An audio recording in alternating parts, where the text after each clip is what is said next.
listening to all of the album, maybe. I'm in no hurry. But talking about Kanye, earlier this year, Kim went to the White House and sat down with your president and talked to him about releasing. I don't remember who lady's name was. I don't know if she's been locked up for a minute, like 40 years or something. I don't remember what she did or nothing. But Kim's at it again. She's headed back to the White House in hopes of freeing another convicted felon serving a life sentence, and this is according to CNN. Now, Kim appeared on the podcast Wrongful Conviction, and she's working now to release Chris Young. His case is one of those that, I don't know if it's all states. Most states have that 3 strikes, you're out, right? Okay. So Kim is working on Chris Young's case to give him a second chance at life. 30-year-old African-American who is currently serving a life sentence. He's already served 10 years, but he's serving a life sentence on drug charges after receiving, like I said, the 3 strikes. His previous convictions were marijuana possession and marijuana with less than a half a gram of cocaine. And that, 3 strikes, life sentence. That's bullshit. Right? So Kim has spoken with the judge who actually sentenced him, and after that sentencing, the judge resigned because he said that he'd never been on the side of having to do something so unfair and unjust to an individual. Well, now that judge is fighting along with Kim to help get Chris Young out.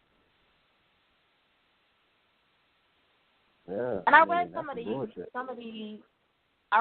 the comments that people were making. Like, well, what's her plot? Is she really trying to do this, for this man, or is she just trying to appeal to the black community? And my thing is, does it really matter?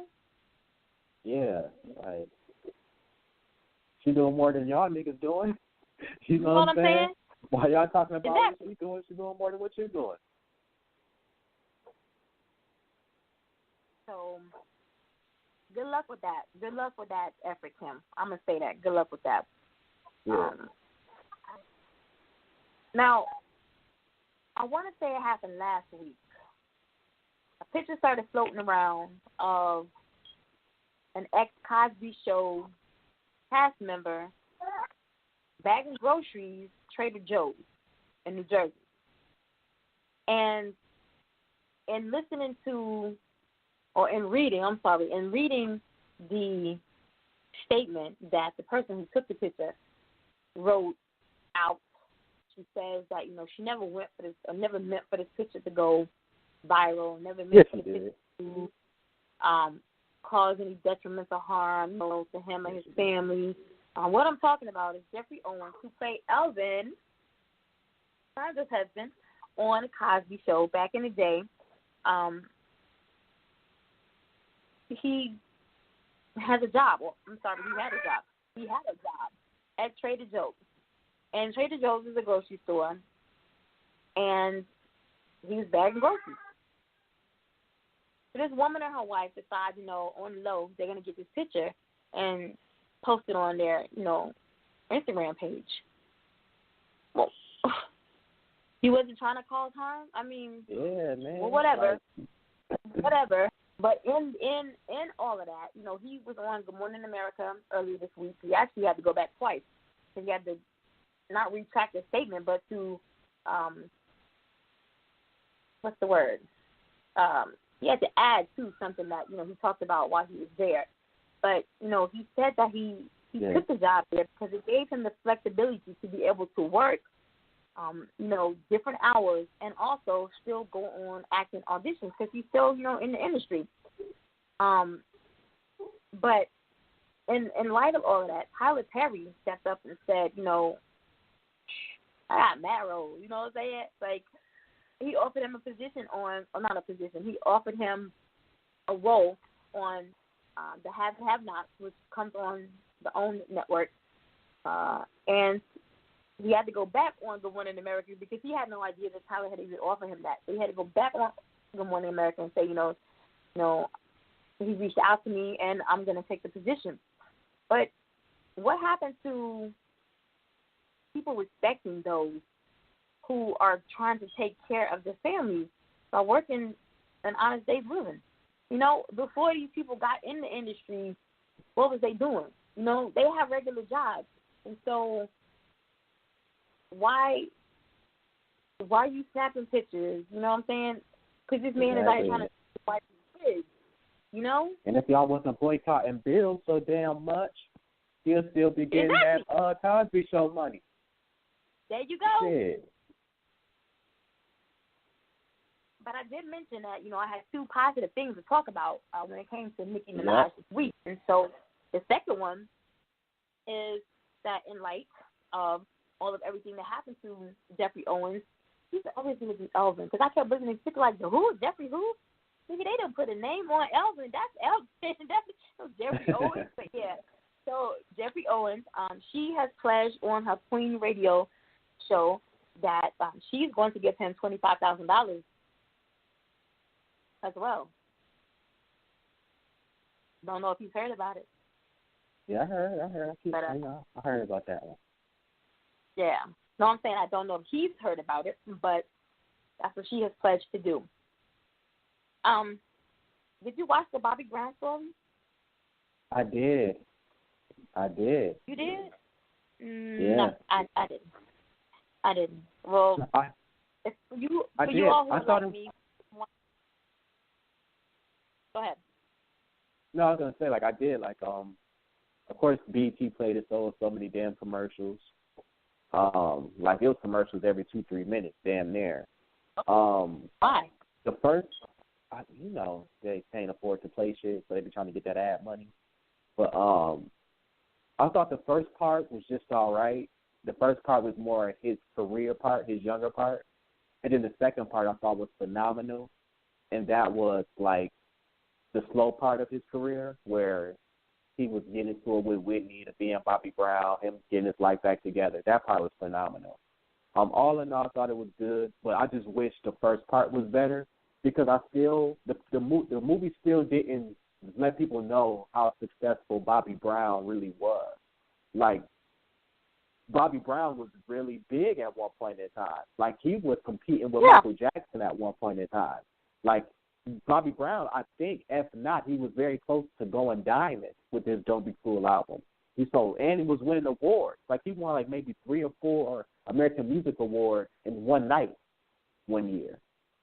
I wish they would have highlighted his success more than his failure so people can really understand why he meant so much at the time when he was going through all of that stuff. But that's my only critique. Well, if you haven't watched it like I haven't watched it, I'm sure BT is going to play it about 100 more times. BT playing it right now. Yeah. So the only thing that I really heard and saw was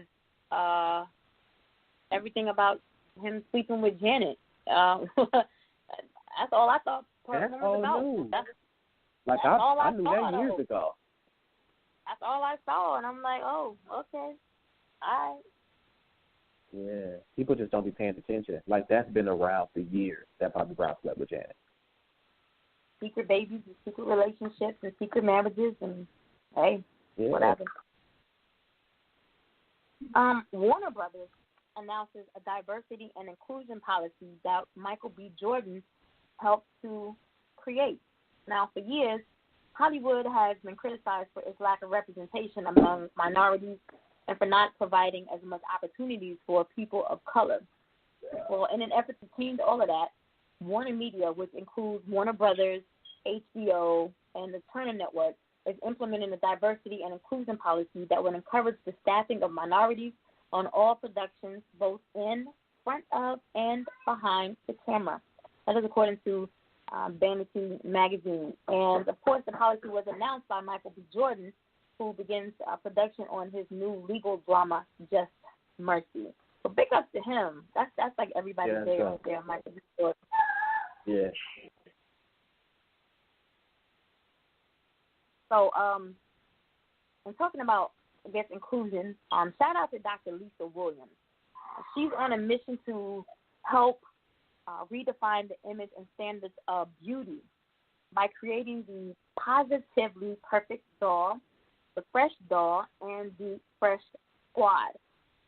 Each of these three dolls comes in all skin tones and ethnicities. Now, her latest line is the Fresh Squad, which she's expanded to having men's dolls.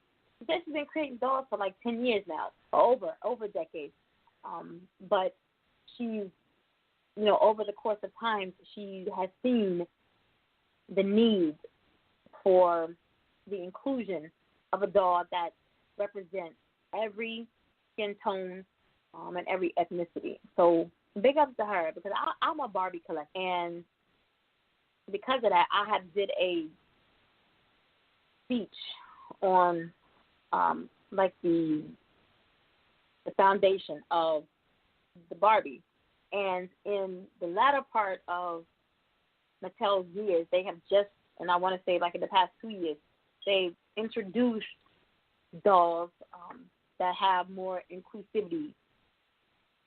They relate more to children of today. They have the curvy doll. They have the super skinny doll. They have the doll with the big boobs. You know what I'm saying? They got the Ken dolls that are black, Ken dolls that are Asian, Ken dolls that are Puerto Rican. They got, the nerdy looking dolls. They got dolls that, any child could pick up and be like, hey, this kind of sort of looks like me. You know what I mean? But Dr. Lisa Williams is a woman of color putting these dolls out. So trying to get the money back into the black community. So big ups to her.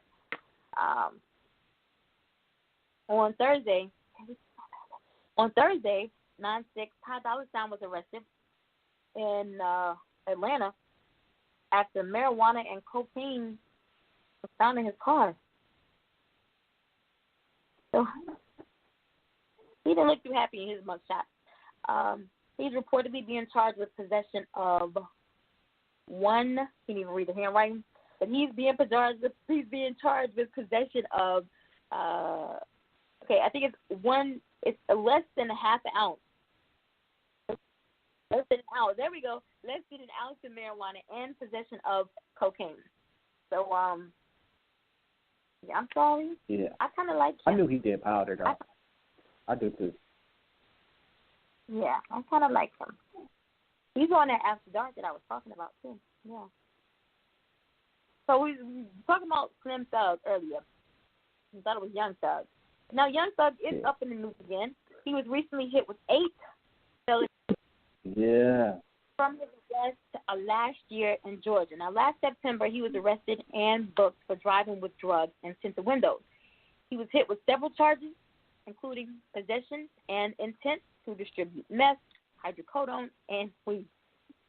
He was also charged with possession of amphetamine, alprazolam, and cocaine. No, I'm sorry, codeine. 2 counts for the codeine, and a firearm. Now, if all of that wasn't bad enough, just last month he was arrested and charged with felony gun possession after his birthday / album release party. So he wasn't getting no more trouble.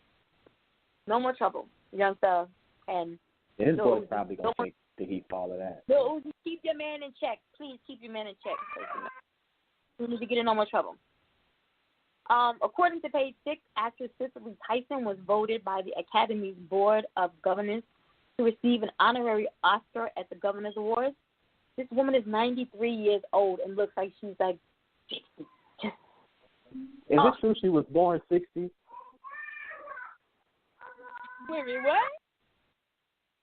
I said, is it true she was born 60? Are you saying 60 as in the number 0? 60? Yeah. Is that true that she was born 60? Can you confirm or deny that? Maybe. That would explain how she's 93 and looking like she look now if she was born 60. I heard that one. I'm not going to, I don't know. But the statuette is to honor. Her first word was baby? You know what? The statuette is to honor extraordinary distinction and lifetime achievement exceptional contributions to the state of motion picture arts and or sciences